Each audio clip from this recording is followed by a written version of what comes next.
Which statement is correct for the postulates of KTG? KTG के कुछ postulates दिए हुए हैं, we have to identify the correct answer. Gases are composed of molecules whose size is negligible when compared with the average distance between them. Yes. KTG के according जो gas के molecules होते हैं, बेसिकली उनका size उसने क्या consider करा था? नेग्लिजिबल कंसिडर करा था। किसके कंपैरिजन में?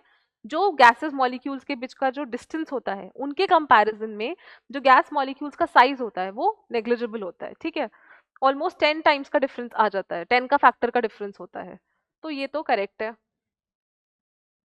सेकेंड बोला है molecule randomly in straight lines. Yes, molecules randomly move करते हैं स्ट्रेट लाइंस में in all the directions and at various speeds. Yes, बिल्कुल करेक्ट है। मॉलिक्यूल्स जो हैं, गैसेस मॉलिक्यूल्स, वो स्ट्रेट लाइन में मूव करते हैं रैंडमली, अलग अलग डायरेक्शंस में और अलग अलग स्पीड्स के साथ, वेरियस स्पीड्स होती है उनके पास।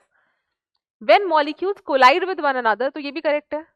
When molecules collide with one another the collisions are perfectly elastic. Yes, बिल्कुल इलास्टिक कोलिजन्स होते हैं।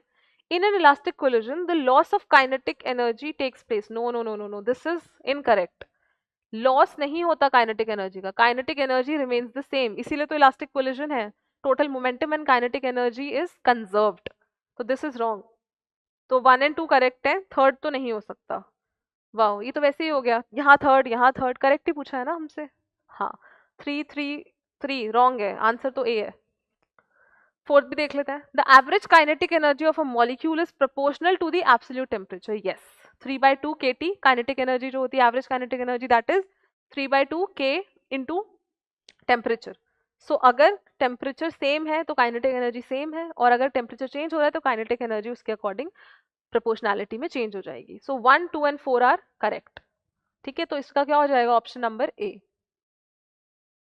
All right.